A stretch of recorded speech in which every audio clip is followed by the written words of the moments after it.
Boo. Welcome. Welcome to our October Ashes of Creation development update. We hope that you all have been having a wonderful month. As you can see, we are dressed up for Halloween. Woo! Our I studio love has your all been dressed up. costume. I feel like you So can't see it because I realized after, I was like, I don't think you can see it from this angle.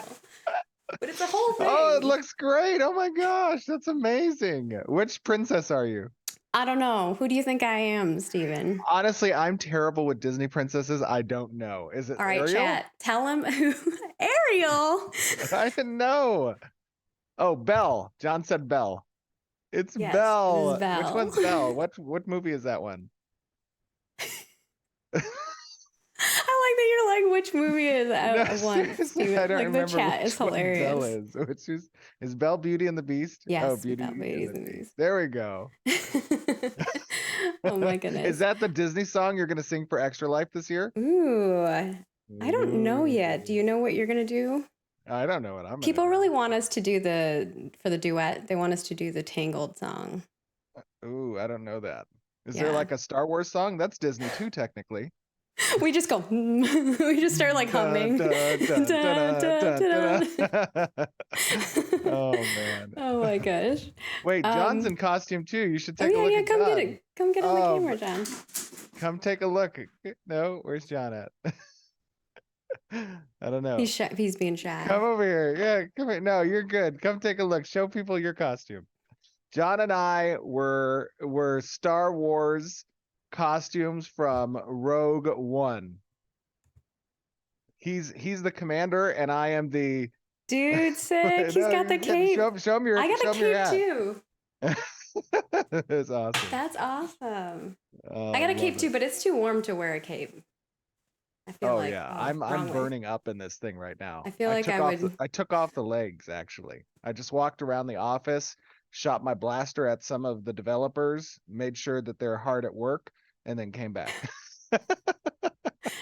Like a true tyrant. No, I'm just Like kidding. a true Empire stormtrooper. Yeah. Get to work. Oh no. Or we'll put you out the airlock, right? Anyways, we have a long one for you all again. So a little bit of buckling up.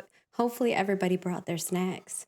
But of course, this is our October development update. As you can see down below, we're going to have some reminders, a little bit more reminders than normal. As you know, October, leading into November, we have a lot of stuff. We have a Caravan preview.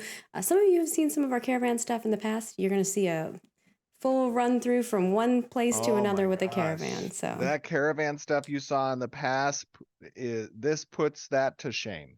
The team has been hard at work, and we got almost an hour-long showcase today. Well, it was like 45 minutes, yeah. 45 minutes showing you the full end loop from collecting resources in the world to buying cargo and shipping that cargo to a nearby node and collecting the reward for it, the drivability of the caravans. It is truly the Caravan system, and there has been a lot of people that have put a lot of work into the caravans because, as you guys know, caravans as a system touch a lot of other systems, from hunting and combat to the economy, the resources that are possible, the node system and the caravansary. It's a separate vehicle with its own components and stats. It is a complex system, probably one of the more complex systems that we've actually shown on stream. So it's going to be exciting, and I had a lot of fun recording it. Awesome. It seemed like y'all were having fun. There's a lot of banter.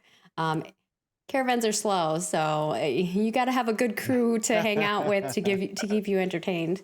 And also, we'll talk a little bit about studio update. We know there's been a lot of layoffs and stuff, so we have, we just want to share information. We have art update.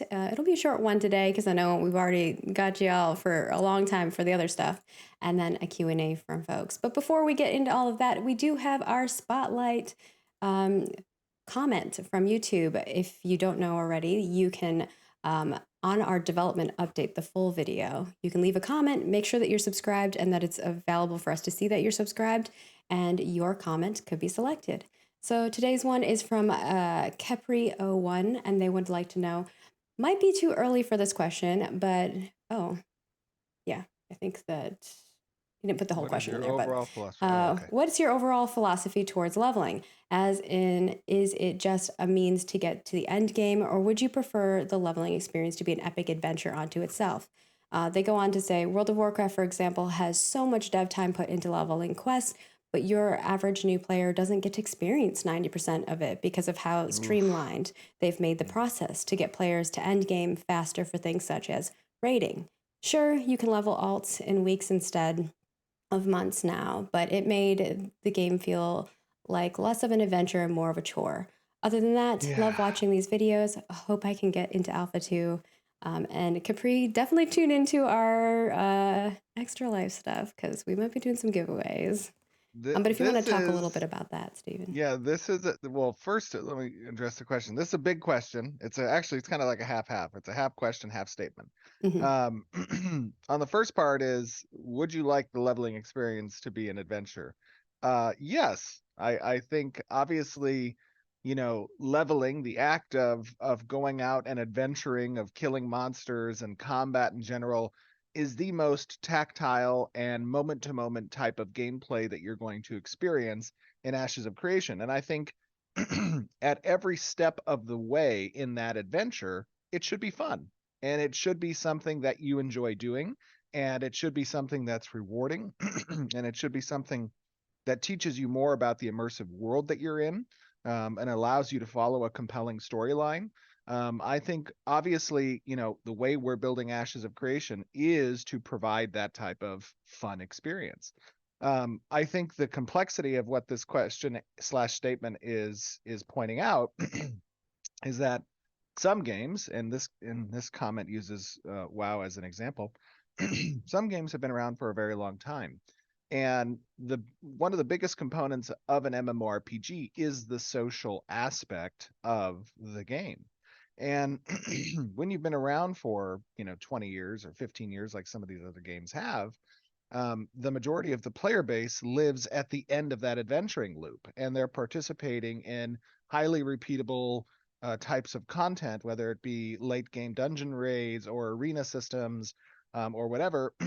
And as a player who's starting out in those games, you want to be in that social environment. So they're kind of a little bit of a catch 22 because they have the content that they've created for that level progression, but the player base doesn't exist within those content loops. They exist in the later part of it.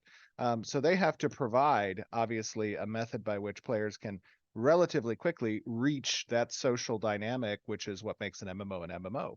Now, that doesn't mean, obviously, that they didn't spend a lot of time towards curating an experience that's fun and engaging and, shows the world off.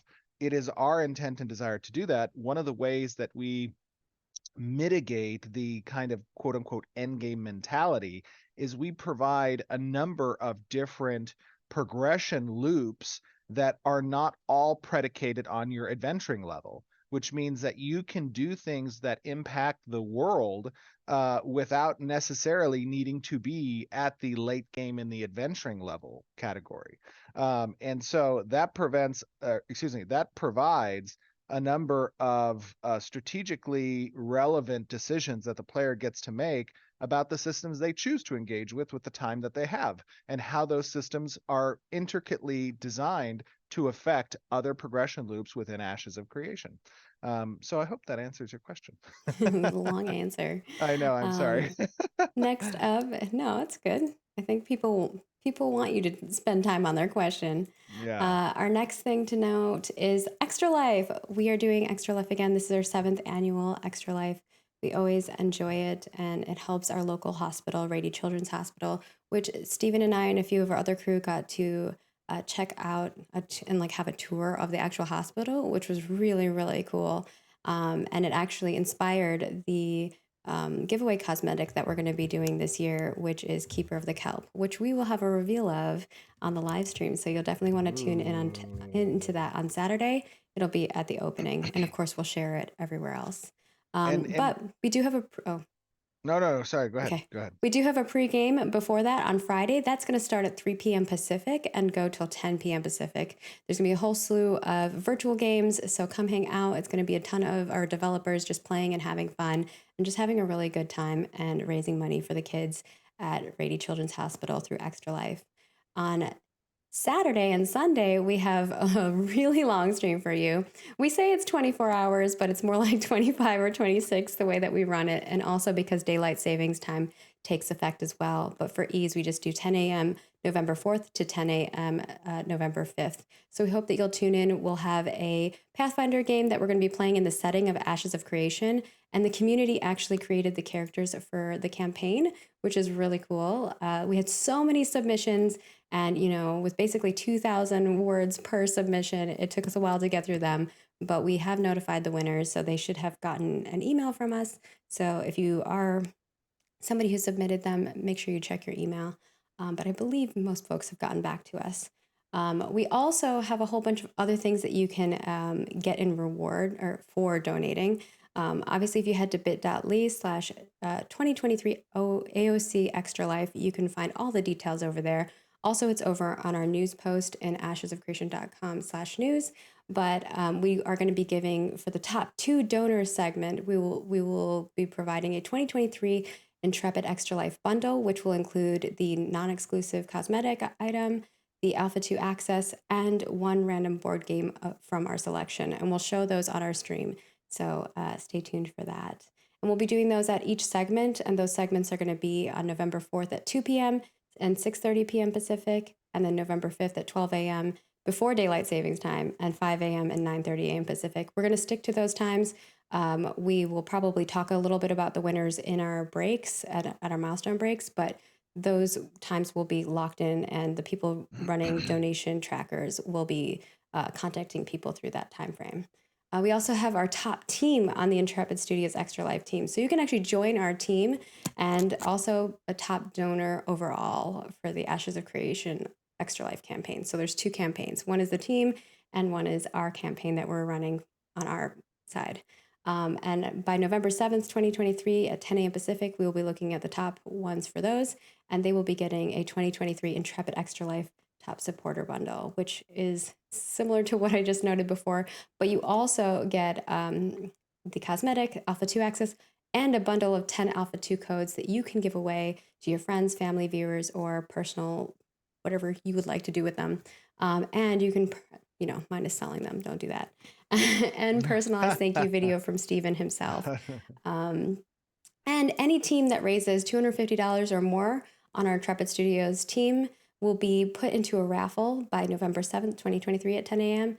And we will be drawing 3 winners who will be getting our Extra Life Supporter Bundle. And that will give you the non-exclusive pet, the Alpha 2 access, a bundle of 10 Alpha 2 codes, again, to give away, and then also your choice of an Elgato Wave 3 and a Wave Pop filter, or a Stream Deck MK2. So, and that is worth about $150 in value. So lots of really lots of good goodies. And on top of that, there's tons of ways that you can donate and affect the game. So you can actually affect the live game. And during our Minecraft building segment, you can also affect the game there, which is really, really fun. They outdid themselves this year. The map for the Minecraft stuff is insane. The rules that we changed are really cool, and the ways that you can donate and affect the games are going to be a lot of fun. So we hope that you all How tune many in. how many Alpha 2 keys are we planning to give out, or could be given out depending on the milestones for this year, I think for it's this like live stream, for this 250 or something, or it might be more than almost nearly 250 Alpha 2 keys are possible during this Extra Life live stream. And let me just say something, and feel free, you might guys be out more than there. that. Someone maybe do the math Okay, on one of well, them. feel free to clip this segment, but I just wanted to say that this is our 7th year doing Extra Life. It is a truly remarkable um, event that is thrown in support and in effort for children's hospitals around the United States, around the world, I believe, actually.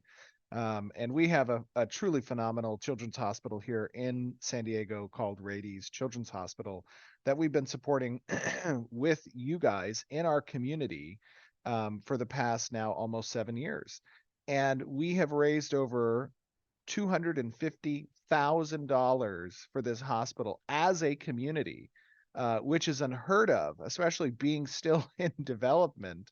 And we had an awesome opportunity to go and tour the hospital and to meet with their charitable coordinator, Kiara, and you'll see from her during this Friday and Saturday. But I would encourage everyone in our community to come and participate by just showing up and having some fun with us, the developers, for Ashes of Creation as we play through a Pathfinder campaign similar to D&D in the world of Vera. And you get to learn a little bit of lore, a little bit of story, watch us act crazy and have some fun. And if you feel that you want to donate to the Children's Hospital, by all means do. If not, that's totally fine. We're just going to have a fun time. So we want to invite all of you to join us. It's this Friday and Saturday. And it has always been nothing short of extraordinary each of the times we've done this thing. So We super rented a excited for dunk it. tank, so yeah. Absolutely. The dunk tank is going to be great. And this year we assigned people milestones. So it won't be like who's going to be doing this one. It's very clear who's doing what for when we hit milestones. So when we have our milestone breaks, it'll be everything's a little bit more organized than, every year we try to make it better. But it is going to be a ton of fun. So please, please come hang out with us. It's for a great cause. And, of course, it's going to be good times. Exciting. Beyond that, we have more. Um, More. more. We do have a couple dev discussions for you all to partake in, and they're still up. So we have a basic attacks one, which is how important is it to you to have basic attacks be part of your combat rotation? Do you enjoy using your skills and abilities in between auto attacks? Or are you having the most fun when basic attacks are less important to how much damage you're doing? And I think a lot of this, we have polar opinions in regards to it. So I'm very curious to see how that report will play out. We also have our discussion regarding spawn retimes. Spawn timers. There we go. I don't know why I'm saying spawn retimes. How Respawn predictable do times. you like the spawn rate for general and rare mobs in open world dungeons and raid settings? Which games do you feel have done this well? And what did you feel was good about respawn times for mobs? So, kind of think to your dungeon crawling, what was best for you, and how you prefer to see that stuff work. We would love to have your feedback. We always try to take everything into account and send those reports to our developers, which is super duper appreciated. And last but not least, we just want to remind you that the Unseen Order cosmetics will end on January 17th, 2024 at 11 a.m. Pacific. This is our last pack with an FAQ. So if you want to check that out, you can check that out on our news site. And just want to give people enough notice for that. And with that, I think we're on to our caravan update. Ooh, okay. Let me preface a little bit here. As always, I must disclaim that we are still a work in progress. That means that we are building towards our Alpha 2. And our alphas are real alphas. They are not fake alphas, meaning they are not a completed game that's being ported over into a new territory from a publishing perspective. So we are actively in development of Ashes of Creation. Alpha 2 has not begun yet. We have announced that it will next year. And that means that things like visual effects and our UI are still very works in progress, along with any potential bugs, optimization, and performance. Those are cycles that we have not dedicated a considerable amount of time to yet, as we are still in the active development of our features and core systems. So with that being said, this particular live stream has seen a great deal of work from the team.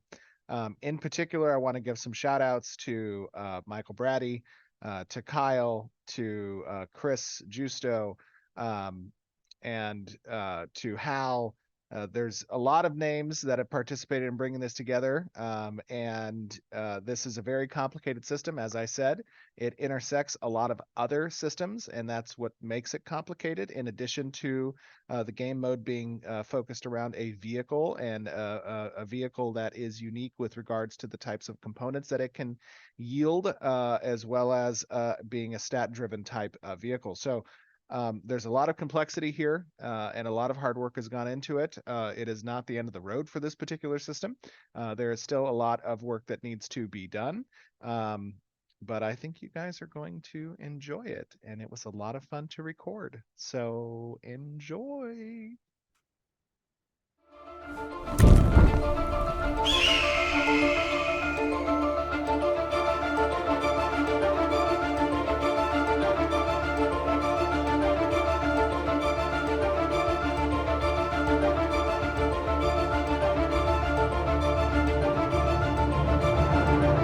Hello, everyone, and welcome to another live stream from the world of Vera. And we have an exciting stream for you today. We are going to be talking about the Caravan system in Ashes of Creation. And it has been a little while since you guys have been able to see a Caravan. Actually, I believe since Alpha 1. But there has been a lot of work that has been put into Caravan since then, and I would like to introduce some of our absolute stellar developers who helped bring the new Caravan system for Alpha 2 to life. They are one of our regulars, senior designer, Mr. Chris Justo. Chris, how you doing, buddy? Oh, I'm doing wonderfully. How are you doing, Steven? I am doing swell. It is Monday, the day before Halloween. We've got Extra Life coming up in just 5 days, where we're going to be up straight for 24 hours, or actually a lot more than 24 hours. That's going to be crazy. But I am doing swell. Sorry, that's a long-winded answer. I love it. We also have another regular on the stream, the man between two ferns, being combat design and systems design, our glorious designer, Dr. Bucky. Bucky, how are you doing, sir? Hello, I'm doing well. I'm ready to move some cargo. Ooh, some cargo. Cargo. Actually, this is the first time I think the community has heard it referred to as cargo, but cargo is the official name of supplies that are transited by caravans. And ships. And ships, that's right. Yes, very nice. Well, happy to have you, Bucky. We also have joining us the stellar, extraordinary environment artist, Hal, who built all things caravans in this live stream. Hal, how you doing? Oh, I'm doing good. Yeah, I had a lot of help from a lot of different disciplines, but it's not just me, I promise. That is true. Hal's being very modest, but No. obviously bringing together a system like this requires a lot of effort from a lot of people. But Hal specifically modeled, I thought, what is a glorious Kalar caravan, the default Kalar caravan, which players are about to see in a little bit. So awesome job there, Hal. Happy to have you here. Aw, happy to And be then here. we have joining us an unfamiliar role on our live streams, but a role nonetheless, an integral one, of keeping all the pieces moving in a non-chaotic and somewhat orderly fashion. One of our glorious producers, Mr. Nathan Moore. Nathan, how you doing, buddy? Oh, I'm so excited. Excited to go drifting around some corners, drop off some goods, make a ton of money. It's going to be a good day in Vera. Yes, it is going to be a good day in Vera indeed. Now, speaking of a good day, we are in a default building for nodes. Is that correct, Chris? This is a default building in the node, meaning it comes with the node when it reaches level 3. Very cool. Okay, so this is the hunting lodge, or the hunter's lodge. And I see that there is a particular vendor of note in this fine abode, a commodity vendor. Tell me what exactly the commodity vendor does? Well, he does kind of what his name says. He sells commodities, which, as alluded to previously, is a form of cargo that is transited by caravans. But before we talk to him, I'd like you to open up your inventory and we can talk a little bit about what you're going to spend to get that cargo. Ooh. I'm assuming I need to be on my materials page because the inventory, even though I have 1,000 gold, might not really help me here. No, your gold will not help you. So if it looks like you're hovering over an item we call glint, comes in a few different rarities. It was formerly known as the monster certificates, but we have rebranded them. All right, now that is a reveal. So those of you in the audience who remembers what monster certificates were, glint is now the name of the monster certificate system. And glint serves a very integral role in the economy within Ashes of Creation. It is a material substance that is acquired through various means, but primarily hunting different antagonists within the world. And it is the physical form of essence within the beasts of Vera. So, when you acquire this, it is bound to your character. And that is a very important component of the economic systems here, because glint will be used to pay for certain services such as taxation for buildings that you have or citizenship dues that are necessary. But within the context of today's demonstration, we'll be talking about glint as a currency to acquire commodities. And Bucky, talk to me a little bit about the importance of commodities. Yeah, so commodities, player commodities specifically, is one of the main ways players can make money, or gold in Vera.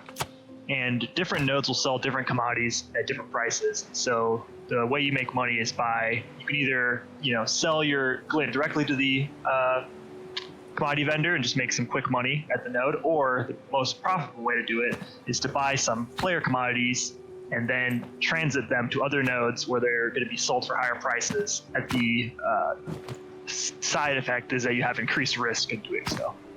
Very cool.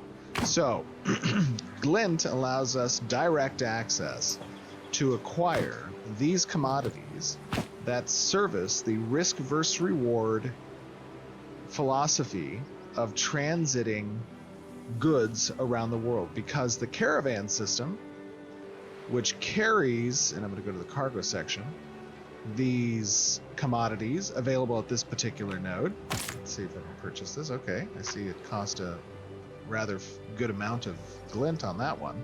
And grab some of the Everburn Scented, a case of Kalar, wooden soldiers. Those are toys, I assume. That's cool. And some aged Aelin whiskey barrel. Are these like G.I. Joes, like Kalar versions of the G.I. Joes? They are, in fact. That is super cool. Okay.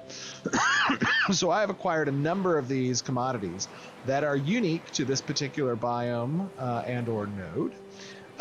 And now I have an option, Chris. I can either sell the commodities back to a vendor in exchange for gold, or I can load them up and take them elsewhere. Why would I want to do that? Yeah, so you, as you mentioned, you can sell it back for around the cost you bought them for in terms of the glint to gold conversion, but you should be putting them in a caravan and taking them to another node, because that will increase the value based on the node you take it to, how far away that node is, and how many of that commodity has been sold at that node over the last 7 days. Got it. Now, what types of exchange are possible ratio-wise for taking this amount of cargo? Right now I can get 150, it looks like, gold and 50 silver on this salt-cured meat shipment. What type of multiple can I get if I take it to another node? Also, again, that's going to vary based on turn-in rates at that node, but we're probably looking at the node we're taking it to being around 8 gold for that. Wow. That's huge. And that node is only actually the closest one to here. Is that Correct. right? Now, that is correct. Now, typically at launch, we're obviously gonna have to balance these numbers a lot more as the world keeps getting bigger. Yes. Well, actually, thank you, Chris. Thank you for that cue, because as we have said many times before, and you shall hear now once again, the most important disclaimer you will hear in this live stream is that everything you see today is a work in progress towards our Alpha 2 testing environment, which means that the art gets better, particularly as it relates to our UI and our visual effects. So keep everything you're seeing with a grain of salt. If this is the first time you've seen Ashes of Creation and heard that particular disclaimer, you can take a look at streams from many ages ago and see the difference between today and then. All right, so I have arrived at a building that you guys did see during our nodes demonstration. This is the Caravansary, which is also a default building in addition to the hunting lodge. Is that correct, Chris? It is, in fact, and this is where you're going to do all your caravanning. Ooh, exciting. Okay, now I don't have a caravan, obviously, because I'm just a lowly ranger out in the wilds trying to find my way in life. Well, So- this gentleman, the caravan master, can help you acquire one. Ah, the caravan master. All right, I see. Okay, all right. He has something here. I see my storage. Let me go to my materials section.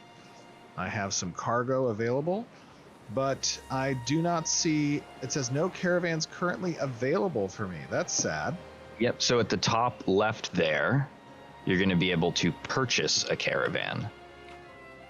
Okay, so here I see it says purchase, and I'm assuming this means that I can not only purchase the caravan, but also the stall within which the caravan resides. Yep, so purchasing a caravan will unlock that stall as well and put a default caravan in it. All right, let me go ahead and make a purchase here. We have our caravan, it looks like, with a number of considerable and formidable stats, I might add, available to it. But these stats could be improved, could they not, Bucky?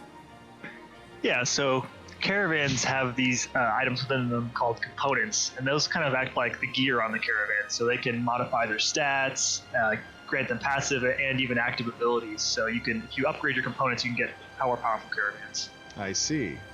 And just looking at this basic caravan, it only has a capacity for 1x2 cargo. That's relatively unfortunate because that doesn't seem like a lot for my time.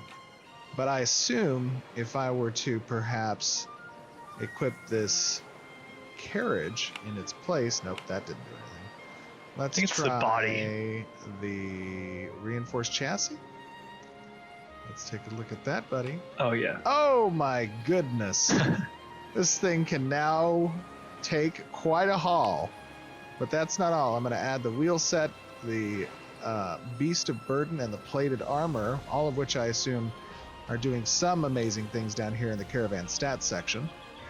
Yeah, the beast of burden primarily affects speed. Armor will make you more survivable should you encounter combat. And then, yeah, like you were looking at just now, the chassis and body kind of provide some of the core stats like the health and also the storage capacity for the caravan. Very cool. That's awesome. I'm going to take 2 salt cured meats because I assume that we're going to be successful. We will. Delivery. Okay, very good. We're powerful. We are very powerful. All right. Let me go ahead now. Do I click launch, Chris? Correct. You're going to hit launch, and you're going to get an item in your inventory once you click launch. All right. Oh yeah, I'll launch a caravan too with you guys. Okay, very cool, very cool. You got a busted caravan, or you got a good one? It's it's pretty standard, but it'll get me there. Oh, okay, very nice. All right. I see that I have a caravan event. Oh, it's telling me to find a location to summon the caravan. So this caravan event starts even prior to me finding the location for my caravan because we wanna organize. you got to organize your event, and you also want to find a safe spot to launch your caravan.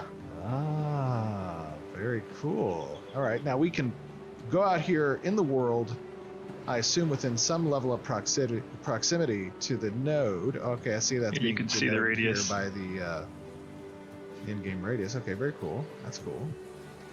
We've got a little slate wolf over here. Let's take care of him first.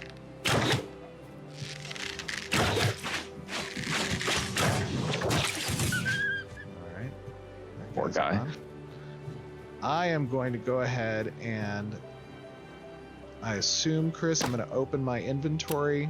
Yep. So you're going to have a little caravan item.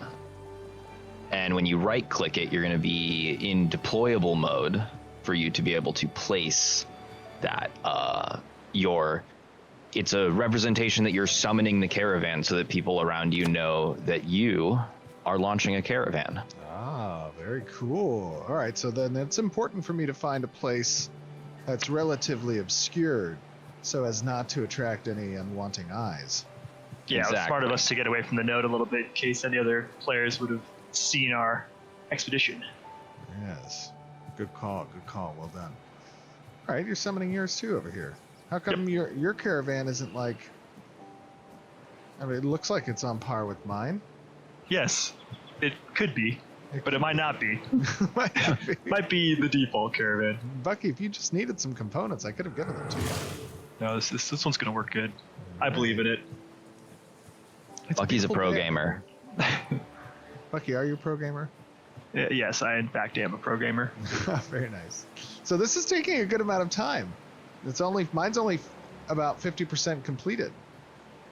Right now, this takes by default about 2 minutes. The amount of time it takes can be augmented by how players choose to upgrade the caravansary.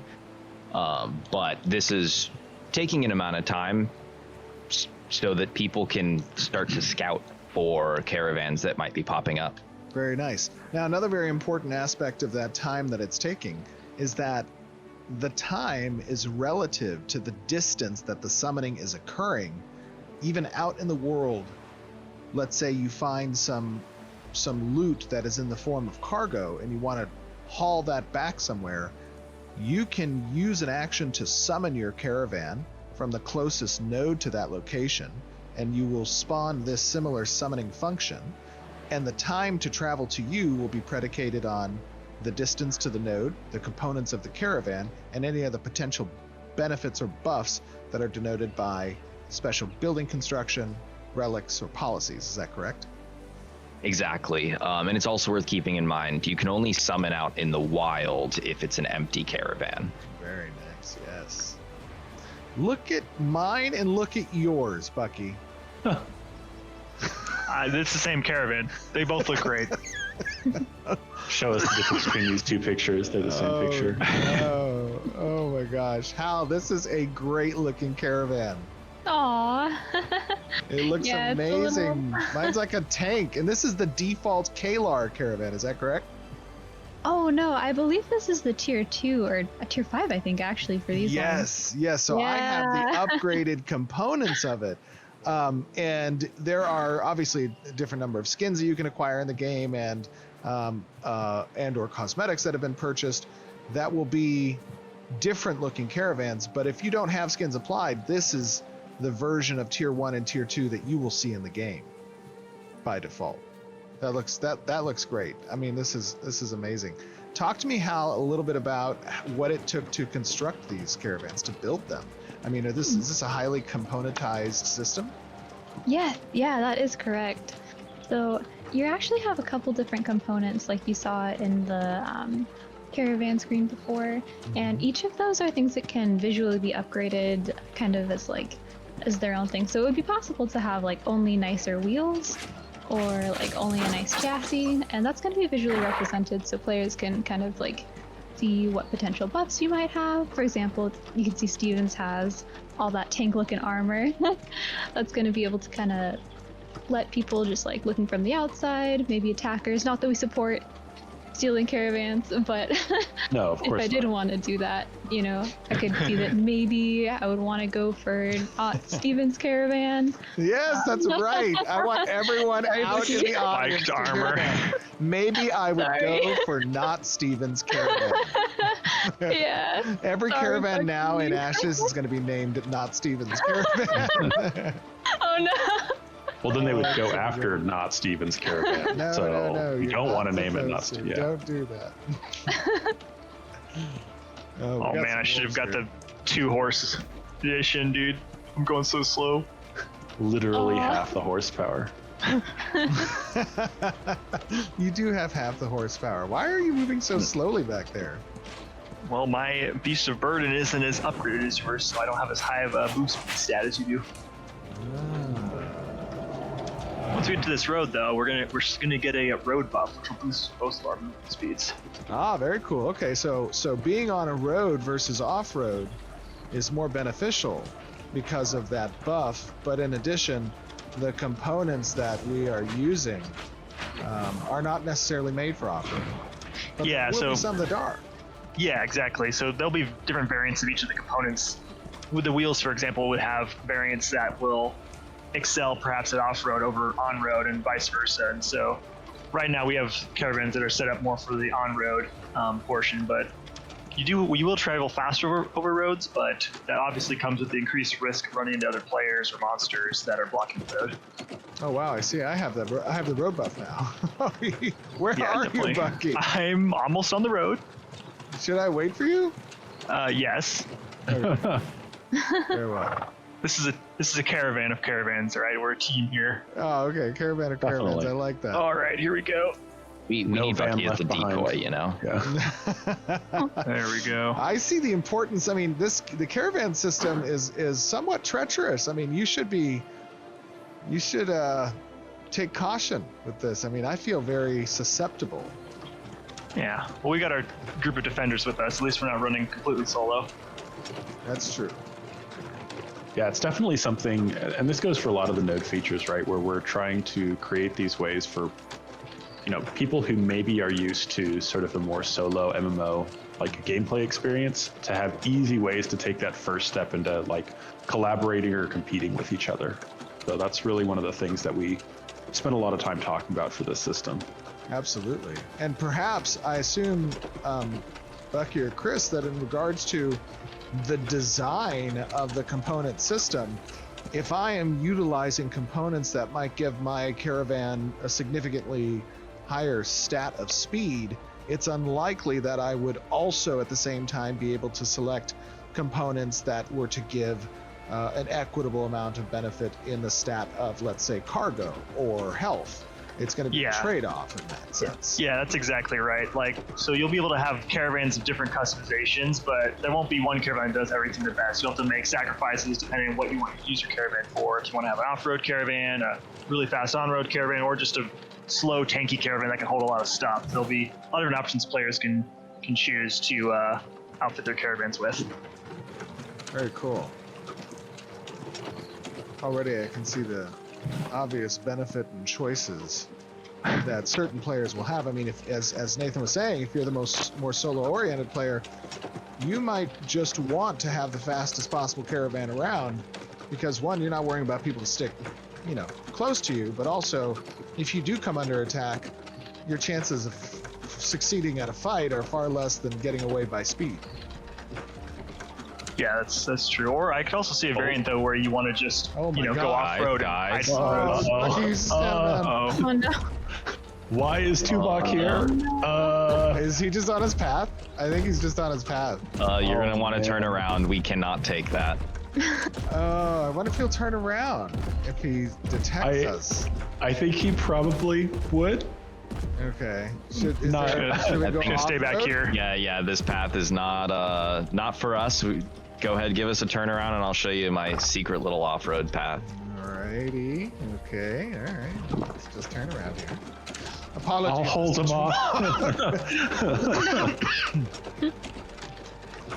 This was is there what we another brought path? Bucky for. Come on over this way. No, I stopped so quick when you guys said that. I was like hiding in the rocks already back here. That would have turned out to be a very bad stream. Oh, no. All right, come on through. Okay. Just this, like a super Significantly peaceful slower. pathway, right? Like there's no It's danger here. super peaceful. Oh, good. Barely even Ah. dangerous. Justo's like, I know a way, guys. Don't worry. Oh god. Spiders. I'm just assuming you guys will take care of that. Yeah, you know, that's their job as the defenders. We just got to keep rolling. Better be careful not to aggro any Steven. No, I am trying not to. I don't really see any up here though. Nothing too crazy up here. Yeah, but this is one of the dangers. Is you may never know what's on the road. The road has a buff, that's great, but it also has a little bit more visibility, and that can be a problem. And so off-roading is a necessary component of the caravan system and traveling in general. And because of that, there will be components that make traveling off-road a bit easier, perhaps. Yeah, certainly.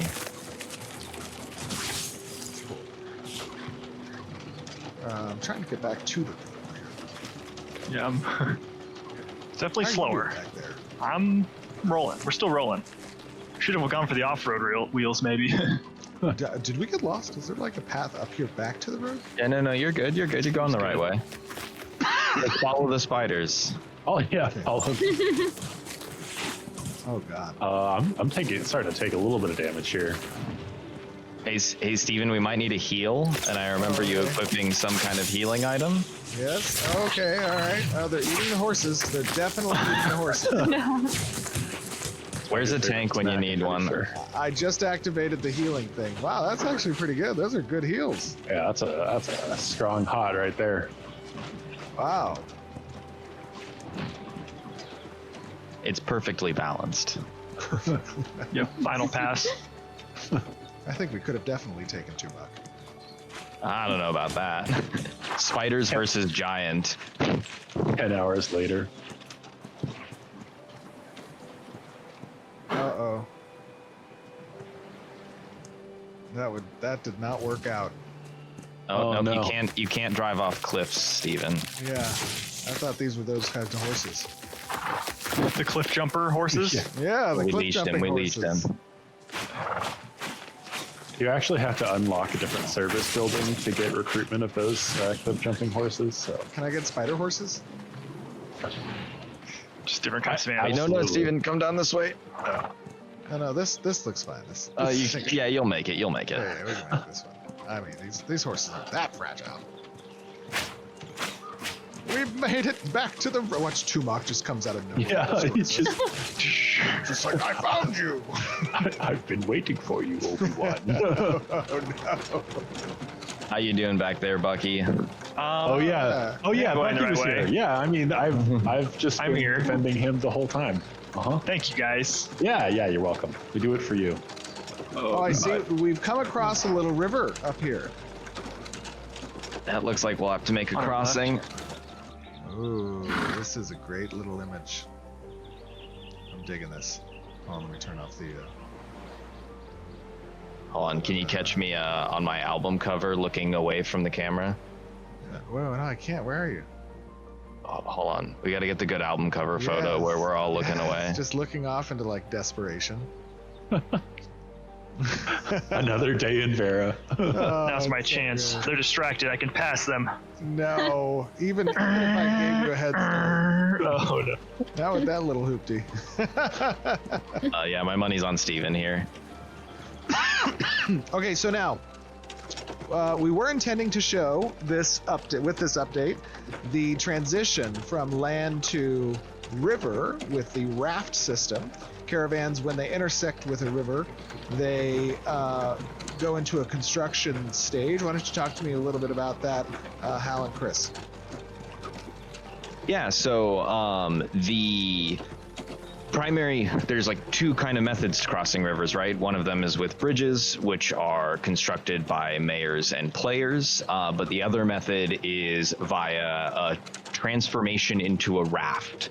Now, it will put you at a little bit of a It'll make you a little bit of a sitting duck while you're transitioning, but once you're in the water, you'll get kind of a nice speed boost from the currents, and it's a alternate means to getting stuck on the choke points that are bridges. Very cool. Yep, that will be an update coming shortly. It was, we were having some bugs. I'm really stoked for you guys to see it, though. It's already looking really cool, and I'm so hyped about it. Oh, Hal has been integral in creating the assets for showcasing what that transition looks and feels like, and helping to demonstrate the construction process of the raft. It is super cool to see even how you've incorporated the more componentized system of creating this caravan as a whole into being able to adapt for that construction scene, all the pieces that are relevant on different skins and cosmetics for the caravan as well. Yeah, it's been really fun kind of figuring out how we're gonna like show certain things, make everything work together, like balance all the pieces, but it's been a fun time. And I think kind of visually showing things like, for example, like the cargo, to kind of like, we're still kind of working with tech art to get this fully up and running, but you are eventually going to be able to get a good visual view of like how much cargo someone's going to be holding, and the possible rewards you're going to be able to get to. So it's been a really fun time. Yeah, it's been super cool to watch. This bridge, by the way, is a bit slower than the road. Well, you're not getting a road buff on this bridge, Steven. Oh, that's so sad. So bridges can be upgraded, and that will let them provide you more speed. I should be getting the bridge buff. The bridge buff should be just super powerful. You Tokyo drift off a bridge. Yes, exactly. They did that a few times in whatever that movie was. There are lots of movies that have drifting. I know. No, there's only one. There's only one. It's the Polar Express. Isn't it? No, it has like Vin Diesel in them. Fast and the Furious? Yes, Fast and the Furious. You know that one Fast and the Furious movie? That 1 out of 30 Fast and Furious movies. We should get some Fast and Furious versions of the Caravan Hub. Really The more you say it, the more you will it into existence. Justo has like his finger on the trigger to just make like T7 caravan components. You can't carry any cargo, you just max speed, and you get a drifting ability. That's it. That's all he wants in life. Oh my god, that'd be so good. That would be so great. I'm getting like the cinematic shots right now. Yeah, Yes. The environment team has done such an amazing job about bringing Vera to life. And that's been another cool thing about us being able to show off this live stream is we've kind of kept a lot of the exploration of Vera under wraps, because we want to make sure that people get that first glimpse of it when the servers go online for A2, but we can show off some of that stuff here. Super exciting. Oh my god, there's a bear. Oh no. Danger bear. Get him. Chase somebody. Oh no. Oh, we just entered a super moody part of the forest. Okay, there's a bear that way. I'm gonna go this way. I'm gonna go left. Opposite the direction of the bears, yes. Yes, I'm gonna go. Oh, there's little rabbits over there too. Oh no. Okay. Boy, Just got off the bridge. Oh, whoops, my bad. Just calling it out, for the team. No, we're just gonna wait here and admire the beautiful scene, which, by the way, Zachary and Hans did a phenomenal job with. Looks so good. Yeah, it's looking really cool. I like this next area coming up too. We're almost on our way to Miraleth here. Oh, Miraleth. Like he's like, I really like this next area. He's talking about the second bridge still. It's like, Yeah, the rivers. You guys seen the river yet? Wow. Oh no. There's a bridge there. You need to be careful. There were some trolls nearby. You made it. Welcome back. Bucky, Thank I you. really should have just given you some components to put on your character. Really, just the horse. The extra horse could have probably helped a lot, Yeah, or just the horse. Yeah, that's true. It's too bad we can't have like a pit stop and put on another horse for you. Just spawn it into existence. It would be cool. Although once the caravans are parked, you are able to upgrade the components. Wow, So very maybe nice. when we get Okay, back, so I every time you park the caravan in the stall at any node, you can adjust. Oh, whoa. Oh, What's up ahead? There's a giant fallen tree. Oh. I don't think I can chop through No. this one, guys. No, let's maybe we go off-road a little bit here. So, Justo, I could be wrong, but this looks like one of our environmental hazards at work, yeah? Oh, Justo, you're Oh. muted. How about now? There you go. There we go. I made it. Yeah, so something that can happen to caravans while they're traveling along roads or out in the world is there are events kind of Can you chop waiting these trees for down? caravans. Yes, I can chop them. Well, first I have to do a little cheating first, but yes, I can do that. You can interact with the environment though to free up the area to move through too. Yeah, that'd be good. Yep. Hold on. Don't show my GM panel. Oh my god! Just killed a horse. What is wrong? What is wrong with you? Oh, no. Chris, no!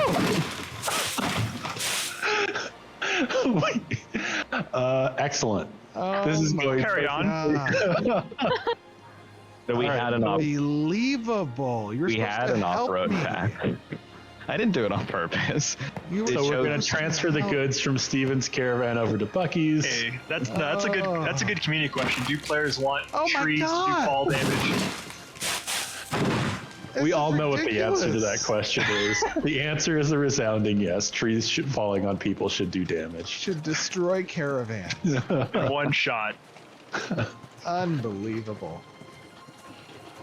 I'm sorry, Chris. What were you saying? Something about caravans on routes. So yeah, when you're traveling with a caravan, there are events that can trigger as a result of you being there with a caravan that can either block your way or spawn things to attack your caravan and require you to kind of make decisions about how you want to proceed, right? Whether you turn around and go somewhere else or you find a path off road, all with different kind of dangers associated with them. Very cool. How are you doing back there, Bucky? Following your tracks. It's looking good. After our assistance in clearing the path for you, you're welcome. Thank you. Yes. Yeah, you were doing a good job Attempted guiding me murder. too. Attempted murder. A little column A, little column B. Unbelievable. Listen, I've only been playing a defender of your caravan. The long con. Right before we get there.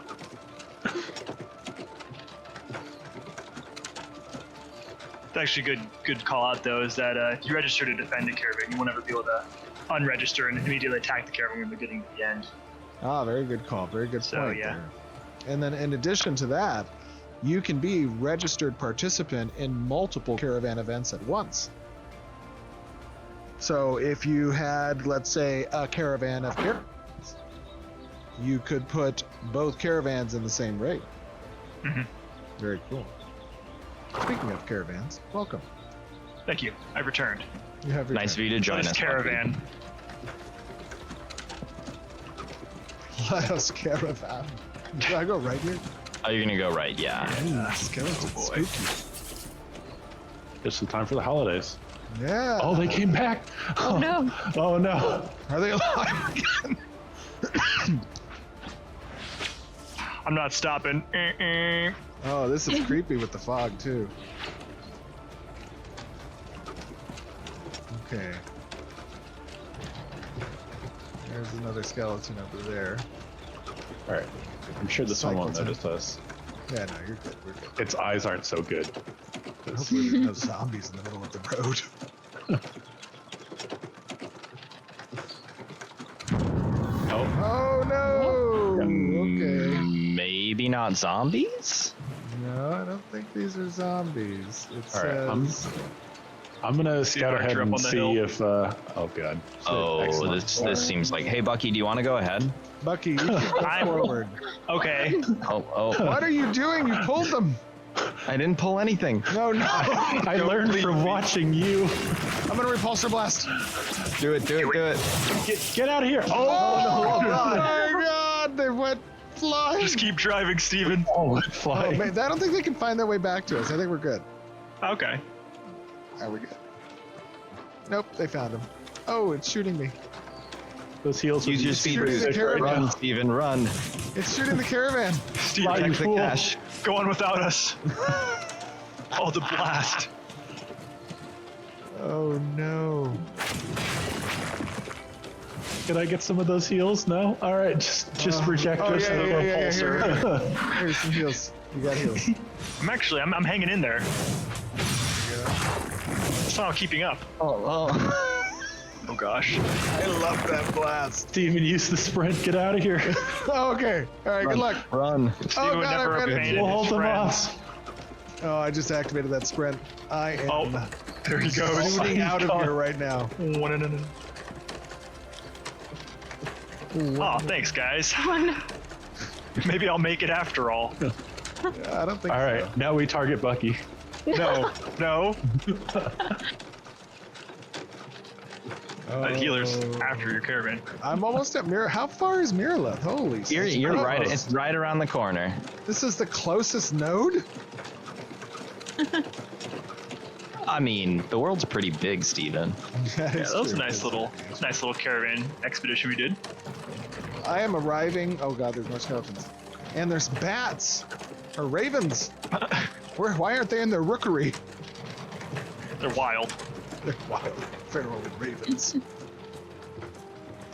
Wow. Okay, I think, coming actually upon Mirrolith. Yeah.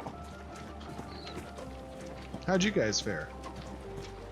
I mean, I'm hopping behind you very slowly. Oh, the rudest Steven. Actually, just speed boosting me, right? You're like, why walk when you Eat can my just dust. be repulsor blast on cooldown? That was so funny.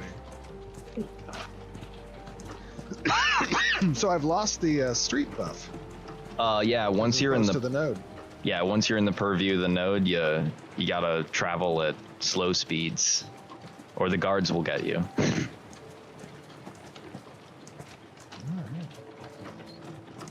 We're almost there. Whoa! We're almost there. Is that how it goes? Exactly. Exactly. That's the exact lyrics of the song for sure. Gets copyright struck. No, no. Now what happens, so I'm seeing that we have this little area in front of us that denotes the turn-in radius.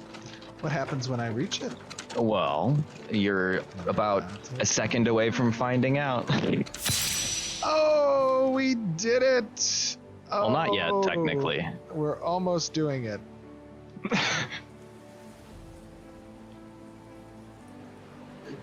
It is done. All right, so I assume now that there is going to be a hunter's lodge here where I can go and sell this cargo. Exactly. Come follow me. Follow me. We'll go and see. Ah, I see. So, if you want to give him a little chat here. All right, let us discuss with this fine gentleman. Whoops, there we go. You'll Looking notice for cargo. you're going to go to your materials and look at that. We got Mirroleth. If you scroll down to the bottom of the Mirroleth tab, you're going to see what you delivered. Very nice. Okay, that's cool. So now this is worth, yeah, eight gold, 69 silver. Oh, I can do math. Well done. Oh, that's cool. I'm gonna sell that. Yep, sell that and that and that. And you notice this gentleman sells different items than the last node you were in. Oh yeah, he's got some ancient ale and wine and a case of Dunir tools. Oh, that's cool. Buy some of these. Very nice. Cool. That's awesome. Well, look at that. We've fully demonstrated the Caravan loop from certificates, or the newly named Glint, into commodities, transited with the Caravan system, discussed a little bit about the intents of that system and how it is intended to be used for Alpha 2 as a core loop of the economic gameplay. And we have succeeded in delivering through the perilous journey that was the Riverlands, our commodities to Mirlath.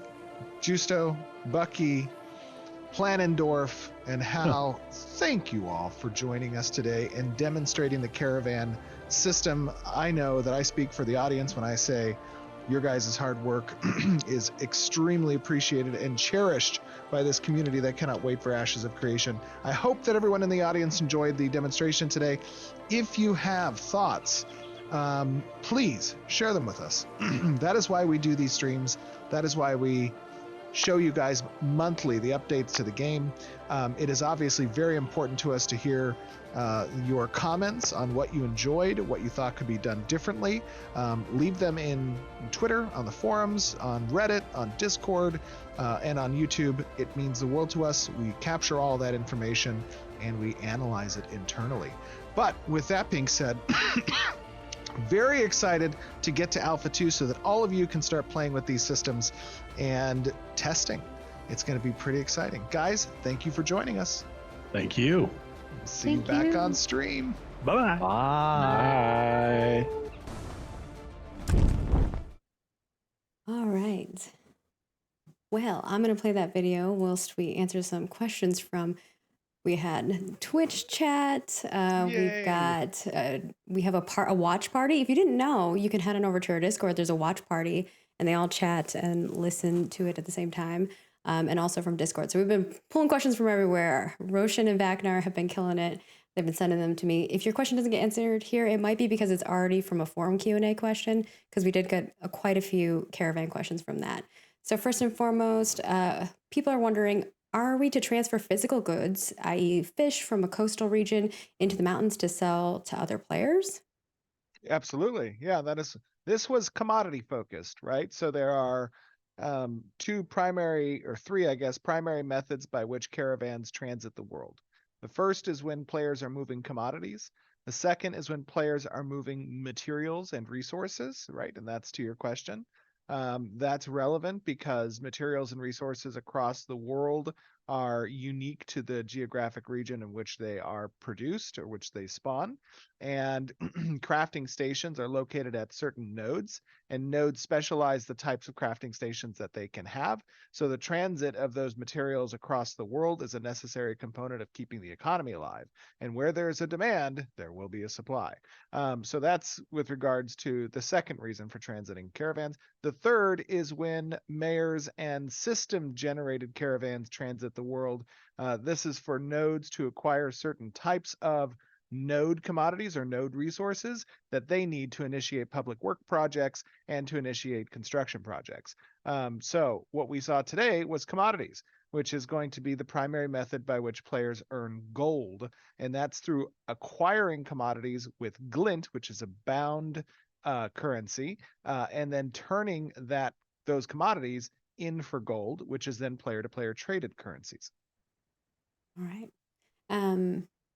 Our next question is, can you lose the caravan upgrade components if the caravan is destroyed? Do you have to then get the upgrades again? Not only can you lose the caravan components if the caravan's destroyed, you lose all of the caravan components and you lose the caravan. However, if the caravan takes damage can be done to components directly as well, depending on the source and directionality of the damage. And those components can be destroyed even if the caravan survives, which would require replacement of those components as well. All right. And you talked a little bit about gold here. People are wondering, and obviously I know the answer here, but are gold prices seen on stream too low? Maybe, obviously we're not at balance point in regards to currencies. So. Yeah, there's 2 points there. One, which is the point you're making, is that I wouldn't read into anything regarding balance right now at this stage. We have not done balance passes when it comes to currencies, when it comes to damage numbers, when it comes to cooldown Beta timers. will probably be that time frame when we want more Right. I feedback mean, with balance. we'll Yeah. we'll do different levels of balance checks at different stages, right? And what you're describing with beta is where we get really granular and we Yeah. prepare the balance passes for launch. We do finger in the wind balances right now, right? So we don't spend a lot of time in it. We just do what kind of feels okay. Our poor economy folks are like, I'm making spreadsheets all day, I Steven. know, I know exactly. But that's the first point. The second point is, remember, the demonstration you just saw was from one node to another that was the closest node. So the further you transit the commodities in the world, the greater the return rate is for that commodity. Why? Because the risk is greater. The further you travel, the more risk you inherit. Now, it's important to note that at the end of this demonstration you just saw, I sold those commodities to the Miraleth node. I didn't have to do that. I could have kept the Winstead commodities that I originated with in Miraleth and launched another caravan at a later time to take those commodities to a node even further away and sold it for a higher exchange rate. In addition, depending on the times in which nodes exist, it is entirely possible that Winstead might be destroyed at some point in the future. And I have a hoard of Winstead commodities that I've been saving in other nodes. That would dramatically increase the price as well. So there's speculation within the market also, which is an important component, I think, of the intricacies that a good economic gameplay needs to provide. Oh, and any of us who have played any MMO, there's a whole game just with selling and trading things. So, for people who enjoy that aspect, there will definitely be that for you. Maybe even on a larger scale. The next question here is, how large is the radius for the announcement of the caravan? Like, how wide does that go out to people who are maybe in the area who either want to take, Yeah. and attack it, or maybe help it defend? Absolutely. So what you're describing is essentially an event notification. And at a certain proximity to the caravan, any player will receive the event notification to participate either as an attacker or as a defender. That proximity radius can be augmented either through players' advancement within the highwayman system, which is for defenders or attackers. You can increase the radius, but also the components can increase and or decrease the radius of that event notify as well. So it is something that we're going to be balancing, as you described earlier, through Alpha 2. Testing is going to be important for that. But, the idea here is that the caravan system has an inherent risk, and that is that players out on the roads, when you're far away from these node locations, can gank your caravans. But as I was describing in the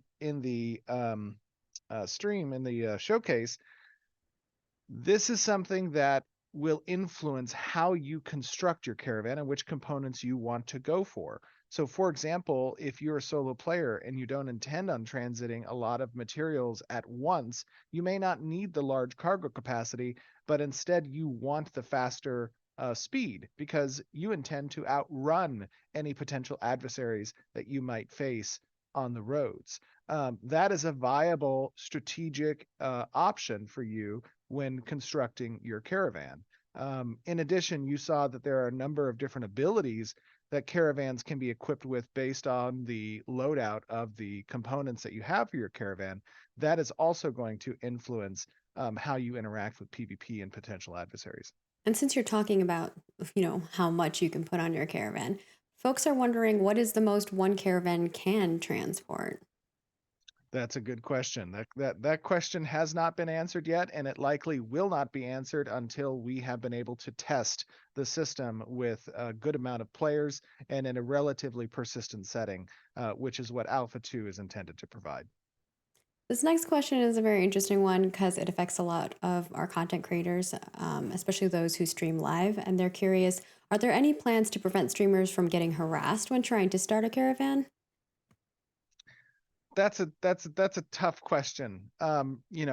Obviously we will have, certain systems that won't lend well to streaming, because certain systems have a requirement of secrecy and or at least some level of strategic ambiguity. So players need to be conscientious of that fact when they're intending to both stream and play Ashes of Creation.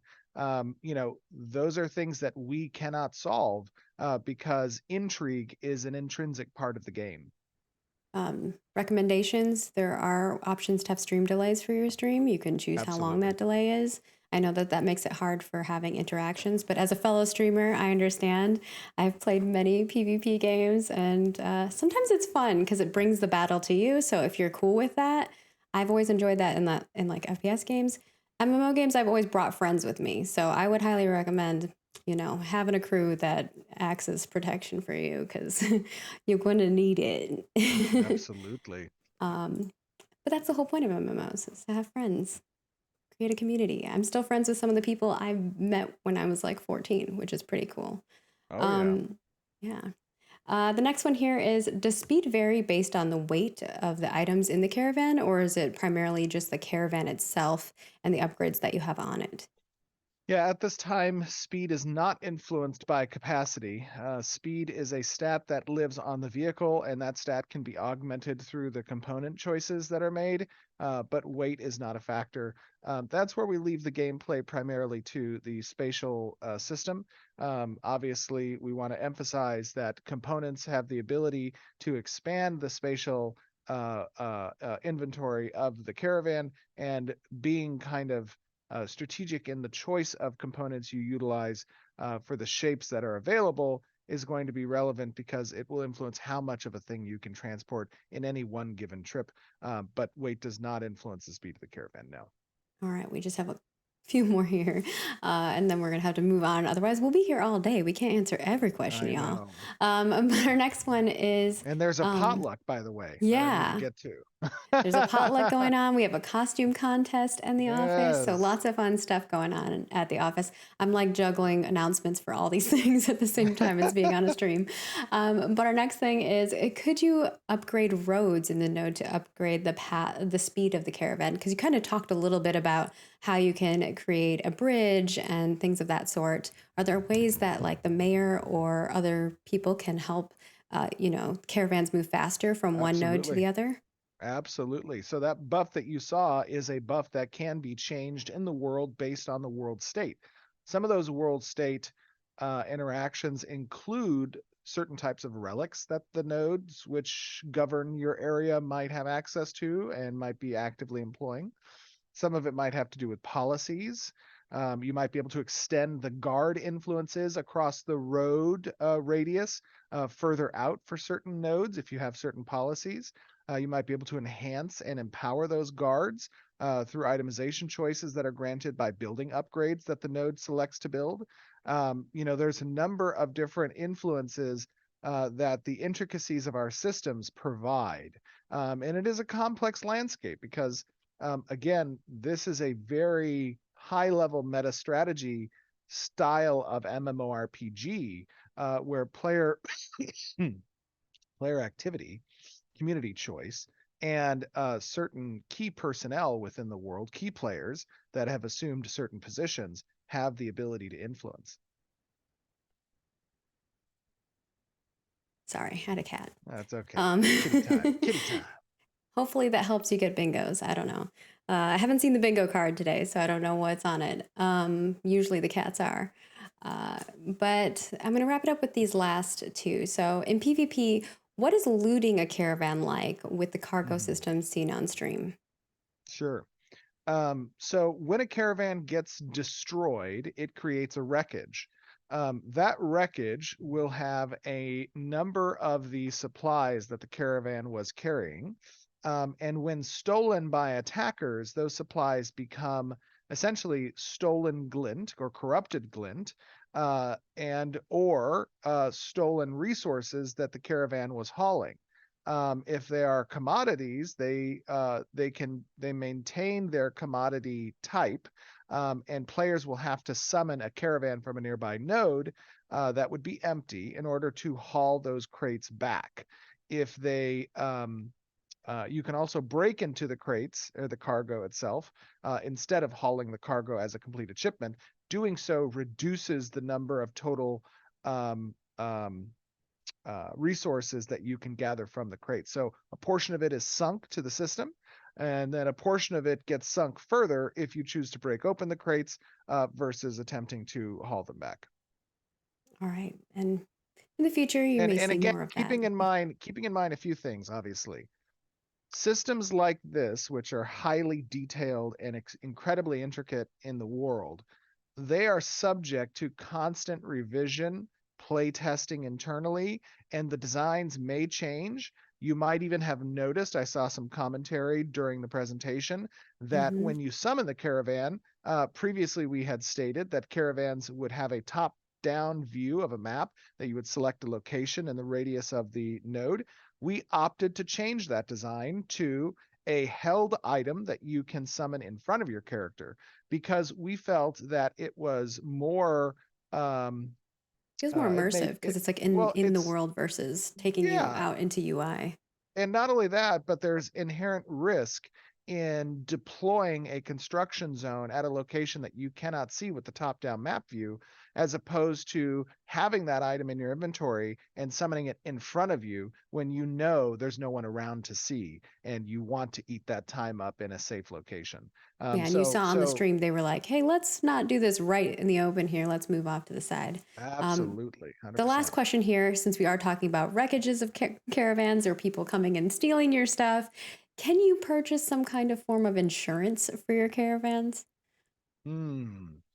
No, there's no insurance system for the caravans. Caravans, it's a treacherous road out there, and not a lot of insurance companies are willing to assume that level of risk. I'm like imagining people like knocking up on people's like freeholds, being like, "I'm here to ask you about your caravan insurance." Yeah, but there's nothing to say that that can't be player organized. If some Ooh. particular guild wanted to go and create a caravan mercenary corps that helped aid in the defense and transit of caravans, they could employ some type of insurance system if they had a Dude, offer bankroll that to large enough. streamers so that you can protect Absolutely. them on their stream. That would be pretty sweet.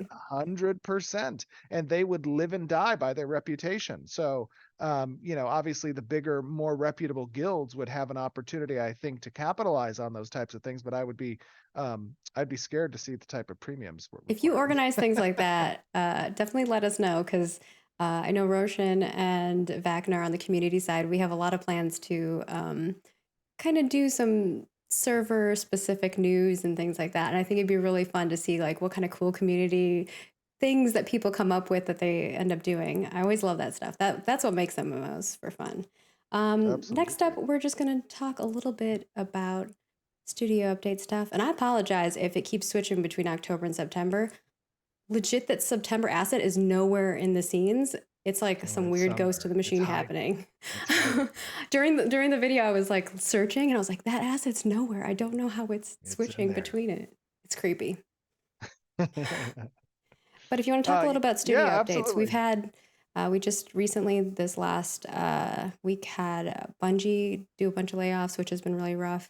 I know it's been rough in general in the game industry with layoffs. It has been rough. It's been a rough time for the world. Just thinking about where we were last stream in the world and where we are this month, a lot has changed, and it's getting a little bit more concerning. And especially from a job market perspective as well in the industry, we continue to see layoffs, but Intrepid is continuing to grow. As a matter of fact, I believe this month we've hired almost 11 people.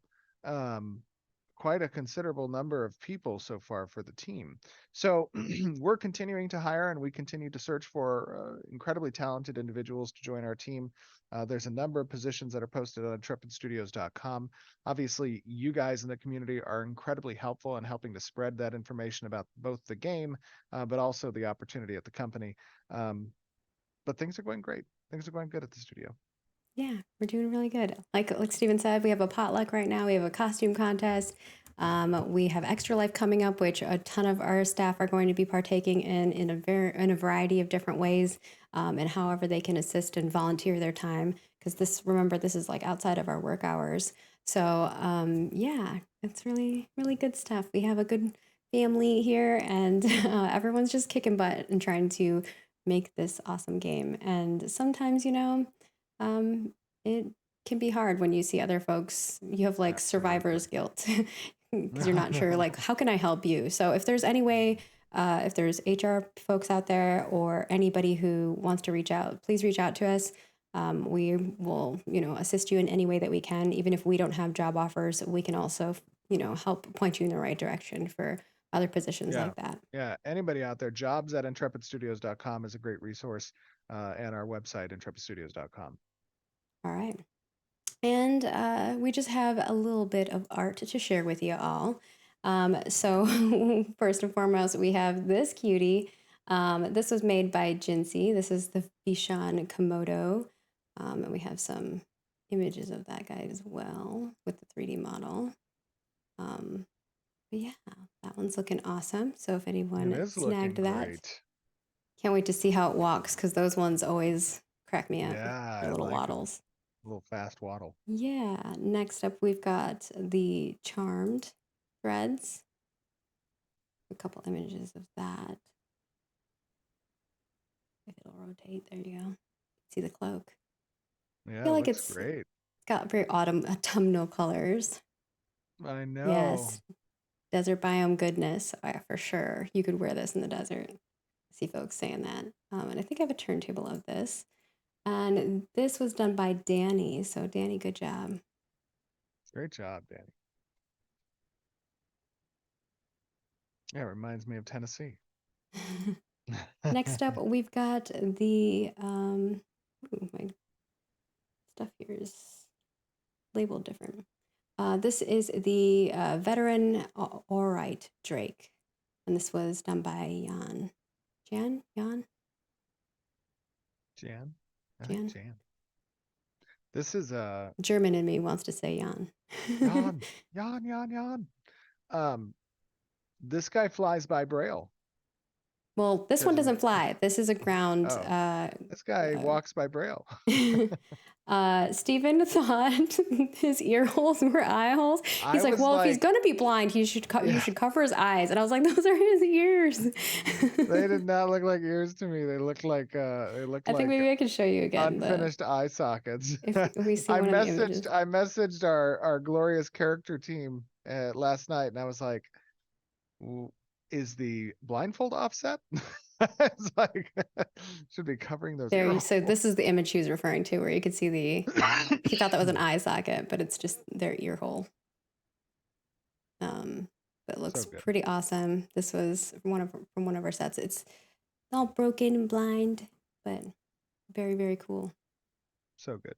And with that, we are going to swap over. I'll just play more of the Caravan video, so you all can have something pleasant to look at whilst we answer the final bit of questions from the Q&A from the forums. Some of these do include some Caravan questions. So the first one is from the Dark Sorcerer, and they want to know about Caravan controllers. This was also asked a bunch in the Twitch chat and watch party too. I think some folks asked, who is able to pilot the different types of caravans, and will it be possible for trolls to take over your caravan? And then also there was tangentially from Twitch and Discord, people were wondering if other people could ride your caravan. So if you can answer both of those. So I'll break those up. With regards to caravan driver settings, the owner of the caravan will have an option to create a permanent list of friends from their known players that they can select to have the rights to drive the caravan. In addition, anyone can drive the caravan unless the owner of the caravan activates the rider's permission ability. And the rider's permission ability restricts access to the driver's seat for a period of time to only that owner and the selected members that the owner approves of. Now, the player who's driving the caravan receives a very significant buff that alleviates any concern for CC effects that can be applied while they're driving, the driver. So they have a strong driver's buff, and it also increases damage mitigation significantly. So it's quite a task to dethrone the rider from the actual vehicle. This is true not just for caravans, but also for ships as well. But not for mounts. So just vehicles. Now, should that driver, however, be killed and removed from the vehicle, after a period of time, that owner's lockout will be released, and anybody can grab the caravan and drive it off. Now, the caravan will desummon after a time, a significant amount of time. Right now, I think we have it coded at 15 to 20 minutes. So that robbers could potentially drive the caravan away if necessary. Same for ships.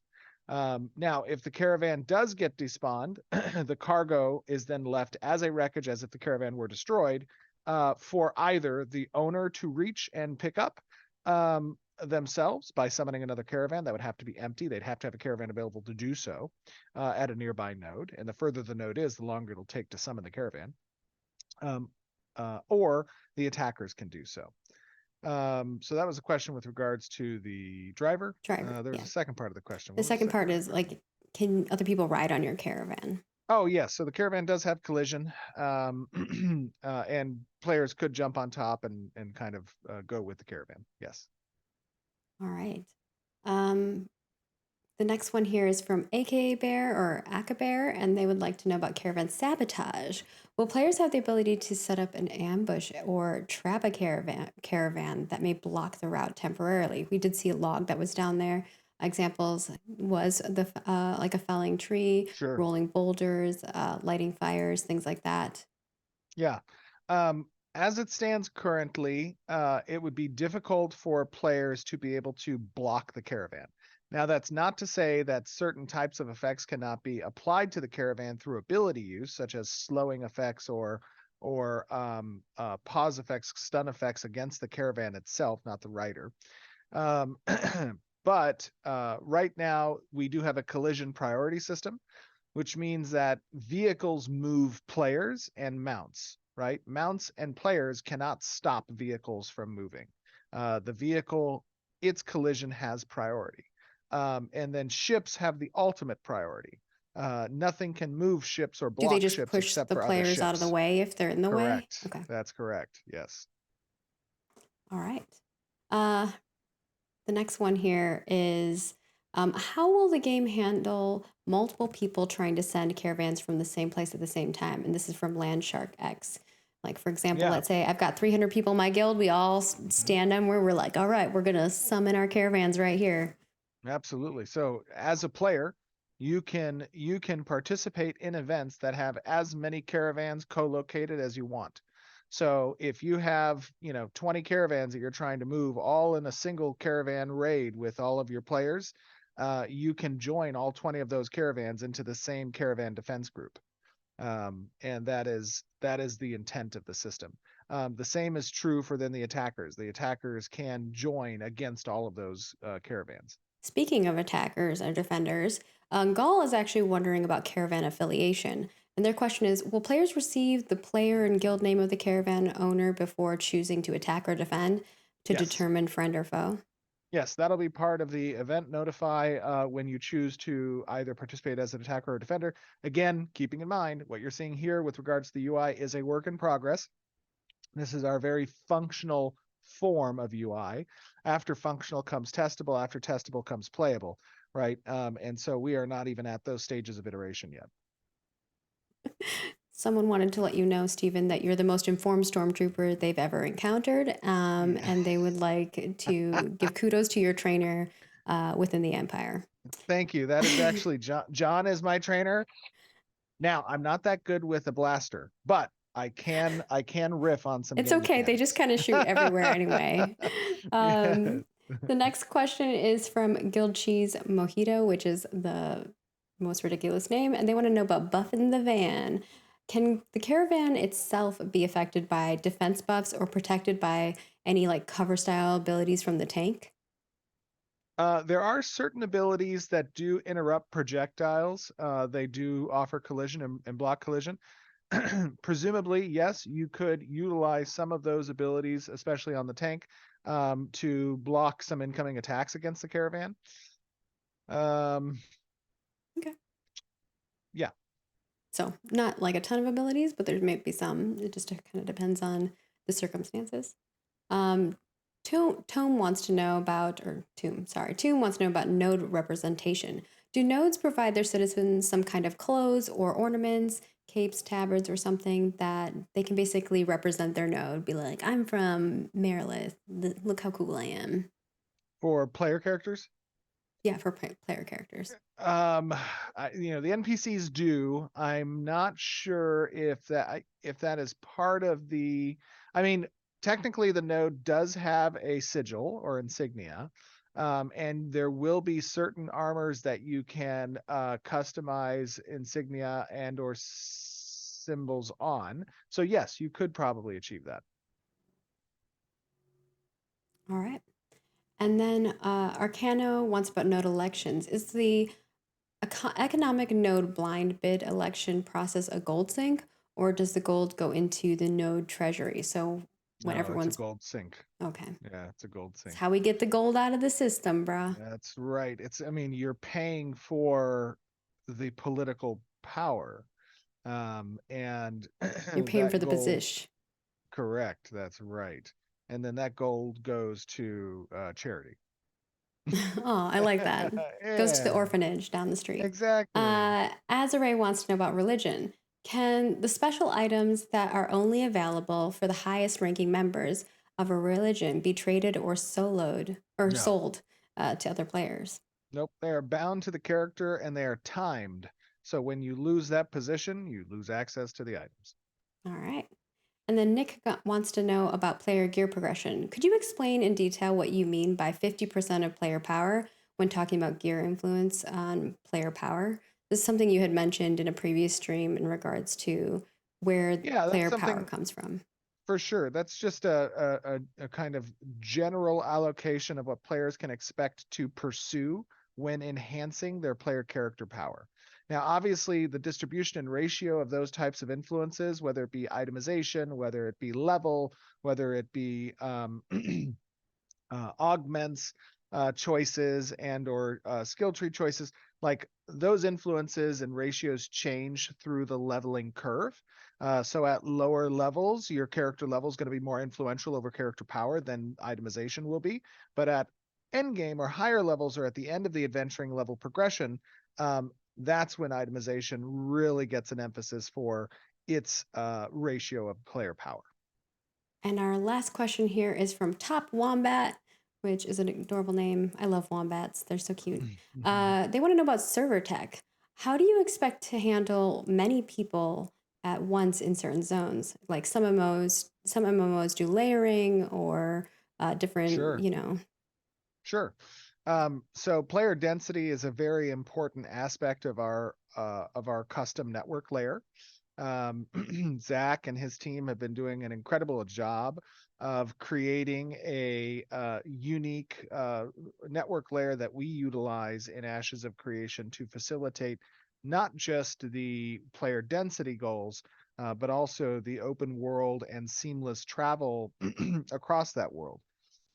There's a number of different strategies that we employ when architecting the network layer.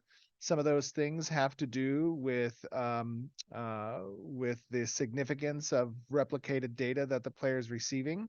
As the density gets higher, we mitigate call and reduce the significance distance, the net relevancy distance. We keep things specifically that need to be known for the player, directionality, which direction they're facing. Those are the most pertinent data that we transmit to the player character. So there's a lot of different strategies. It's a relatively complex system, but our goal is to satisfy hundreds of players available within a given area, and certain events, especially castle sieges, caravans, are one of those types of events as well. And our architecture facilitates that. Fabulous. And that will wrap that up. So, just as a reminder, if you have some thoughts, if you have feelings about caravans, we will have a thread over on our forums. You can check that out at forums.ashesofcreation.com. We implore you to head on over there. Our developers read everything. It's pretty amazing. Roshan and Wagner, our community managers, put together these wonderful reports that make everything concise for them so they're able to kind of sift through that information and really understand your guys' thoughts and opinions on these different systems. Obviously, when we head into Alpha 2, you get your hands on it. You can really tell us how it feels. But right now, we're just looking for feeling the waters. So kind of give us your thoughts on, and I guess, Stephen, if you have any specific things you're looking for feedback on, I can toss Yeah, it I your mean, way. obviously, with regards to the Caravan Loop, thoughts about the components, thoughts about the commodities and the glint, the interactions between the exchange rate, turn-in values and ratios, the risk versus reward aspect of the system, what concerns you, what excites you, anything that has to do with what you saw today. And we're going to be uploading, obviously, this video in 4K a little bit later after the stream, so you get to watch it in all of its glory. But we do these things so that we can collect your feedback and we can make sure that the ship is going in the right direction. The proverbial MMO ship is going in the direction that our community wants and that the genre is asking for. That's why it's so beneficial to be transparent about our development process. And talking about that, I think people say, well, you've been developing for a while. MMOs are big They are items. big. It is Yeah, a lot of moving pieces. And remember, we didn't have as much staff as we did then, and now we have a sure. lot. So things are moving a lot faster Yeah, now. And I think people can even notice that as you're seeing our updates change. But we've taken you through the entire journey, what it looks like from concept to prototype to what development is fully fleshed looking like as we move into Alpha 1 and Alpha 2. And for those of you who maybe haven't been with us the entire time, we did announce last month that we are going to be moving into Alpha 2 in 2024. So we have announced that. Probably in our next stream, we'll talk a little bit more about quarter. And then later on, we'll talk a little bit more about like hard dates. So kind of yeah. keep that in mind. We will share information with you. We just want to make sure we have dates that we're confident we can hit for you all. Yeah, I would say, just to add on to that a little bit, look, it is a journey. It is a journey to make this game. And it is a massive game. It's an ambitious game. It's a game that's doing certain things that haven't been done before. And because of that particular reason, there's obviously a considerable amount of risk in doing things in a way that haven't been done before. But honestly, that's how you innovate. That's how you create explosive change within a particular genre. And it should be the desire of every one of us who love MMORPGs to encourage studios and publishers to take risks and to do what hasn't been done before. The world building aspect of Ashes of Creation is one of its greatest appeals and one of its greatest risks. And as Margaret said, we're an independent developer, meaning we don't have a major publisher behind us. We are self-publishing and we are self-developing. And Which we comes have, with some strengths and some weaknesses, of course, we like understand that. everything. Yeah. Yeah, like everything, there are strengths and weakness in the dynamic of any situation. But the strength that we have in being that self-publisher and that developer is that we get to dictate what we feel is right when it comes to the development of this game. And we're doing that in concert with you guys, the community. And the way we keep those communication channels is through these development updates, is through the forums where we ask you the questions to participate in the discussions. Um, these types of games don't get made quickly. And we have taken a very sustainable growth trajectory as a company so that when we are looking at our production schedule going forward, we're hiring the right amount of people. We're not over hiring at a time where things are still in the air about how we're going to develop some things. Right now we're a little bit more into that groove, that swing of hiring, and we've had a lot of success there, which is Now we're great. like, oh my gosh, um, just make all the yeah, things. exactly. But in 2017 and in 2018 and in 2019, a lot of that stuff was still very paper design oriented, and some of those pipelines weren't well established. So we didn't overhire then, even though we had, goals that we wanted to achieve. So with that being said, transparent development process is not for everybody. If you are finding as a community member that there is just too much angst to wait for this game, that you are becoming kind of impatient with the development process, that's totally fine. That is Step away. absolutely fine. Absolutely 100%. Step away, play another game, do Come what back to you us gotta later when do. we're closer to launch, We will still be here, and we will still be constructing something that is what the players want, hopefully. And when we do launch, that's your opportunity to come back and take a look. So just keep that in mind. It's a real based perspective, but I think it is the right one, not just for our game, but for any game. Yeah, I think sometimes people hype themselves up a little too much, get a little too excited, which is not a bad thing. It's not a bad thing. It's just whenever things don't meet your expectations, sometimes it can be rough. But of course, we do want to remind you all that we are going to be streaming more this weekend. If you want to meet more of our developers and come hang out with us while we play games, we're going to be playing on Friday, November 3rd from 3 p.m. to 10 p.m., a bunch of virtual games. So come hang out with us and play some games with us, or watch us play games, I should say. Some of them you might be able to battle against us. Could be fun. And spread the word. Tell your friends. Come Yes. join us. Just hang out. You don't have to donate. Just come chill with us. Yeah. And then on Saturday, we're going to be starting our 24-hour live stream, which is more like a 25 due to daylight savings. But it will start from Saturday, November 4th, 10 a.m. Pacific to Sunday, November 5th at 10 a.m. Pacific. So we hope that you'll tune in. We're going to be playing Pathfinder games set in the world of Vera with Varan creatures or characters. So we're going to be toying around with some of the stuff that's in Pathfinder to make it work for us. But we hope that you'll hang out and donate, and you can donate to affect the game as well, which is really cool. And then also we'll be doing a Minecraft part to let our main Pathfinder crew get some sleep. And oh my gosh, have they put some crazy things together for the community building game. It is going to be an insane competition. The world area that they built out is freaking phenomenal with all the mini games.